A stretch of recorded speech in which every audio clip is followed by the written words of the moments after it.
All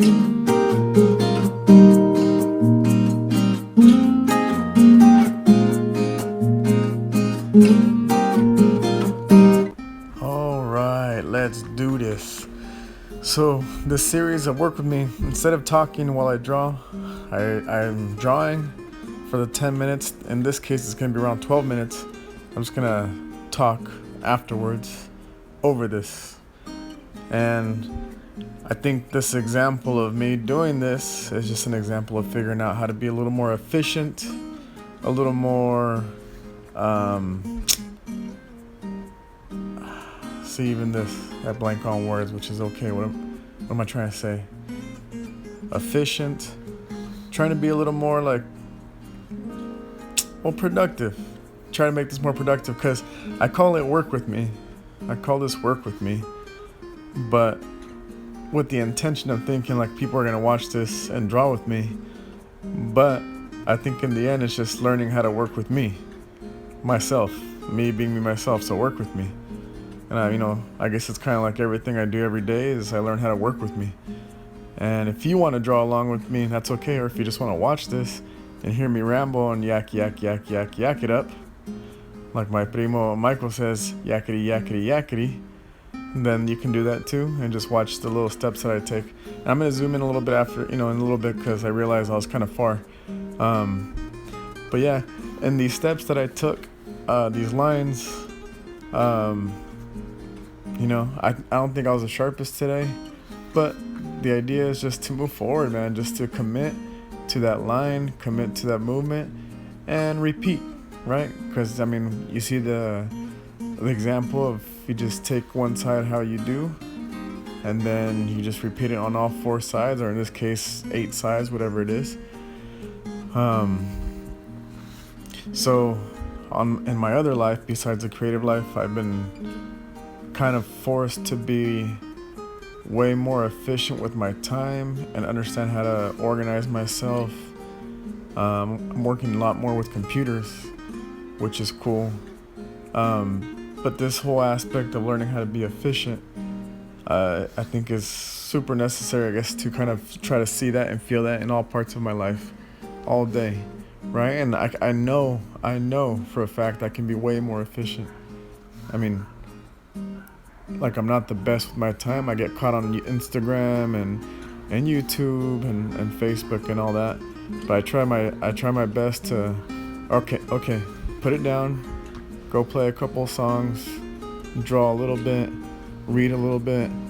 But whatever I can, just make it a little bit. And this is why I kind of decided to do 10 minutes.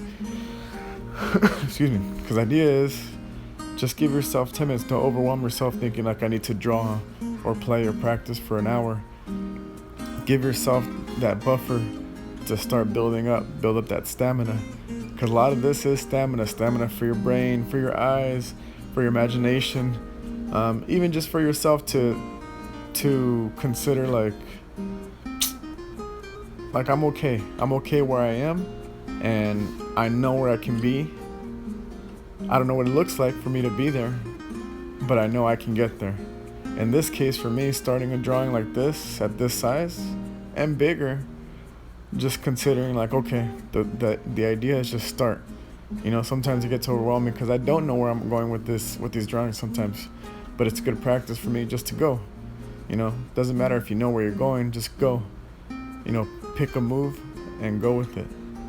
And again, it's developing a language, a style, a comfort, a stroke, a melody, right? A timing, a rhythm. That's all it is, developing all that. Because in the end, like, what you know, and work with that.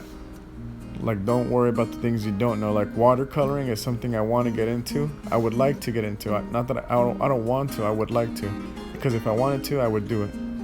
And it hasn't been as important enough in my life to try it more. But in the case of, let's say, if a class came up, I think I would like to take a class. I just haven't seeked it out. But I think watercolor is such a beautiful medium, and it looks so difficult and tedious to work with. But I feel like mastering that somehow would bring a lot of a lot of accomplishment to me, because I've seen good watercolors and I love the way it looks, the way it works. And I've had some experience, but just not enough for me to feel comfortable. But I know if I did put time in it, I could find that comfort zone, and that place where I could just create and develop my own language.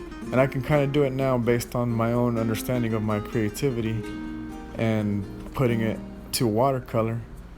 But it's not the most comfortable feeling, right? And that's okay too. I think it's necessary to put myself in those positions.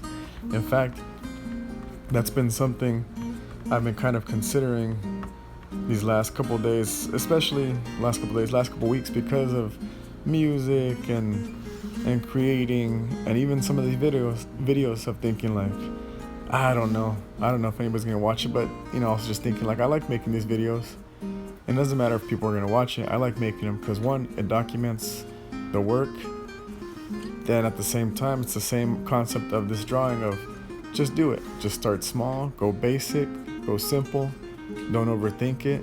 Just move, right? Just shoot something. You got an idea, but also see it through. Like, see it through. And including with these drawings, like, I started off really small, super small. Like, I had... maybe it was like a 2.5 by 3 inch cards that I kind of started doing little mandalas on there, and I started working with Sharpie a lot more. But I would start with those little things, even little cardboard cutouts.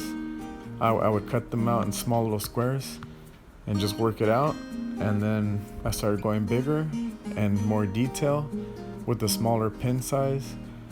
And even that, finding your own tools, like finding what tools work for you, right? And just keep exploring. But going back to what I was talking about, the videos, it's just, I kept thinking like, I want cameras, I'm gonna start making videos, and I want to direct videos whenever I get nice equipment. It's like, what am I doing? If that's something I want to do, again, going back to this idea of wanting, then I would do it. And I wanted to make videos, and I ran out of excuses, and I realized I have a phone or this device in my hand that records, and there's an app that gives you the ability to edit, and I have some editing experience. And so just flexing that strength, flexing that experience a little more, and gaining more of it. Because in the end, that's all it is, just experience, just giving yourself that experience. And if you're interested, then research it, right? Read about it, hear about it, talk about it, question about it, right? Because if there's that little nugget, because the day's going to pass you by regardless. The day's going to move on regardless, whether you do something about it or not, right? And so in the end, the beautiful thing about these type of movements and creations is you have a stamp and something to show for your time and for your patience, because not all my drawings look like this. Not all my videos were sharp, and I don't think they're as sharp, but I can see that they've gotten sharper and tighter, and my style has become what it is. But that's just all it is. It's just giving yourself that time and that patience, and allow yourself to mess up and feel uncomfortable and feel ridiculous and look silly and look like a fool. And even, let's say, my friend Arturo and I, a long time ago, we talked about kind of putting ourselves in a position for people to talk mess on us, to critique us negatively. Like, I think if you're in a position like that, then I think you got yourself in a place where enough people are seeing you that, some are going to start hating on you, and that's okay, right? Because most of the time you start off, you're just starting off, and friends see whatever you're doing, right? You show friends, you show loved ones, the people you feel comfortable with, and, you might get some haters, but you also, most of the time you're going to get support. But regardless, like, question why are you doing it? Why are you making that move? Why are you creating that? And why are you creating it like that? And sticking by it, right? Understanding that, well, this is what I want to do. If someone else is going to critique me, then that's okay. Like, either you take it as a good thing and listen to them, and you don't have to move with their critique, but I think it's a consideration, right? There's this anecdote that I heard of of David Letterman. Somebody asked him, David Letterman, the comic slash talk show host. He said, I guess when he was a comic, someone asked him, what advice would you give young comics? And his advice would be, quit. And they're like, that seems counterproductive. Why would you tell a young comic to quit? And he says, well, he's like, me telling a young comic to quit means that they probably weren't a comic in the first place. A young comic knows they're a young comic, that they're going to keep on going. They want to be in comedy. And so they're going to keep on going. Like, me telling them to quit is not going to stop them. And so I thought that was very, very profound to think, like, yeah, you know, if that's what it takes for you to quit, just because someone tells you to, then perhaps it's not something you would want to do, right? So I think it's important to question everything you do, right? Whether it's your habits, even for me, like biting my nails. Like, I always try to keep track of when I do it. In some cases, it helps me out because it helps me with playing the guitar. But other cases, I think it's just a tick, right? Maybe it's not the healthiest habit, but I do question it a lot. Also, this style, like, why am I so comfortable drawing like this? And every once in a while, I'll kind of throw myself off and challenge myself to draw a face. I'll see someone walk into a cafe and want to draw their glasses, and I'll start there. And so just finding little signifiers that, here and there, to throw myself off and try something new and see it through. Try something new and see it through. I think that's a good little anecdote for this video, because in the end, that's all I did to get to this point in my drawing and all that stuff. So if you got to this point listening to me, I appreciate you. And if anything came from this, quote me down below in the comment section. Let me know what stuck, because I just ramble. I'm just a rambler and a wanderer. So thank you all so much for tuning in. I hope you had a beautiful day. I hope you ate something nice today, and you had a nice little walk, or something was nice today. Something was positive. All right, have a beautiful day.